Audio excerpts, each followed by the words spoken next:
Na aula de hoje nós vamos fazer o fechamento dos tópicos da filosofia da educação. E aí eu começo com o seguinte ponto: em que a educação do século XXI tem em comum com o propósito grego? Os gregos, eles tinham a convicção de que a educação deveria preparar para a vida e ela deveria ser integral. E esse também é o propósito da educação no século XXI, apesar de que nós temos inúmeros obstáculos para que isso se concretize. Porém, há essa semelhança entre o propósito grego e a educação no século XXI. Também, um outro ponto que a gente quer destacar é que os gregos utilizavam da poesia, da cultura, do teatro, para o estabelecimento da educação, a formação do indivíduo grego, do cidadão grego. E nós também temos a possibilidade, hoje no século XXI, de utilizar uma quantidade significativa de recursos.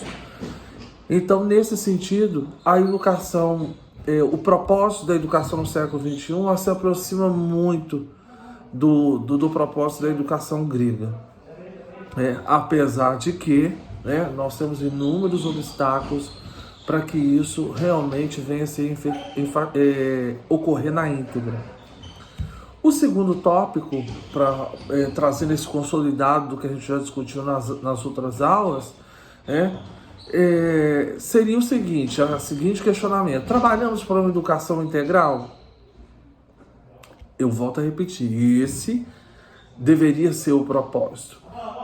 Porém, o que nós vamos observar? Que essa educação integral, ela não se efetiva no espaço escolar. Por que ela não se efetiva no espaço escolar? Porque nós temos ainda uma grade fragmentada, uma falta de diálogo entre as disciplinas. Então, isso é uma dificuldade para inserir essa educação integral. Muitas vezes a gente fala de educação integral, aquela que o aluno fica o dia inteiro dentro da escola. Mas isso vai além disso. É uma educação que realmente visa preparar o cidadão, empoderar esse cidadão para que ele possa ser um sujeito atuante na sociedade.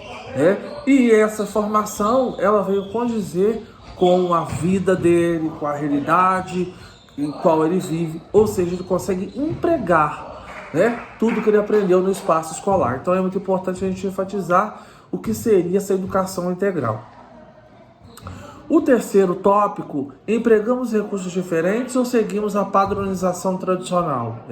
Ainda hoje nós observamos o predomínio da padronização tradicional. Algumas vezes nós tentamos empregar recursos diferenciados, mas a maioria das nossas aulas, elas são expositivas, elas não buscam trazer um diferencial. Então, a nossa próxima aula, ela vai trabalhar com tecnologias. Então, vocês vão poder estar empregando, nós vamos fazer isso por grupos, empregando tecnologias e como essas tecnologias podem ser inseridas no processo educacional.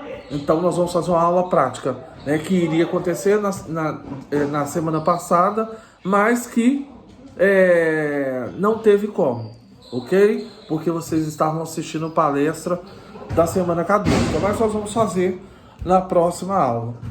O ensino parte da realidade dos alunos. Esse é um ponto, um gargalo significativo. O ensino não tem partido da realidade dos alunos.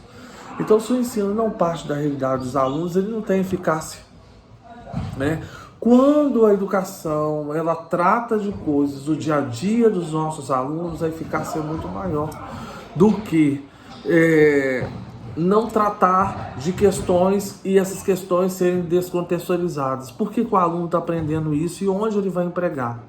Se o que ele aprende na escola ele não consegue utilizar na vida dele, esse conhecimento não tem valor e ele também não vê a importância do estudo, a importância da formação. Então é muito importante que esse aluno, esse ensino, parta da realidade dos alunos.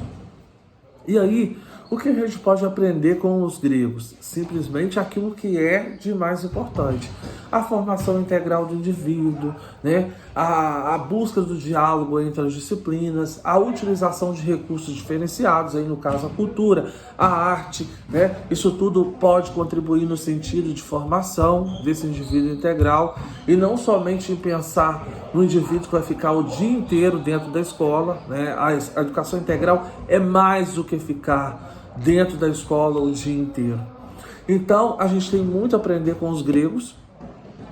Na realidade, ao empregar a cultura, eles não queriam passar nenhuma técnica didática, mas simplesmente, né, tratar da realidade, criar pressuposto de crítica para o entendimento de tudo aquilo que estava ao redor deles. Então, a gente tem muito que aprender com os gregos, né? O que precisa mudar na educação do século XXI? Então, primeiro, né, a formação do professor. O professor ele tem que ser preparado para trabalhar com as novas tecnologias. Então, esse seria o primeiro tópico. O segundo, a valorização desse profissional, porque um profissional bem valorizado, ele também vai buscar a qualificação e a formação contínua. O resgate do professor como um intelectual orgânico, né? O que seria esse intelectual orgânico? É aquele que pensa, aquele que reflete sobre a sua prática. Então, é de suma importância a gente pensar o professor como um intelectual orgânico. E também, né, reestruturar as grades e contextualizar o que está sendo ensinado na escola com a realidade dos nossos alunos. Então, se nós conseguirmos fazer tudo isso e diminuindo a distância entre teoria e prática, nós vamos conseguir um ensino de qualidade, um ensino em que os alunos vão ser o protagonista do conhecimento.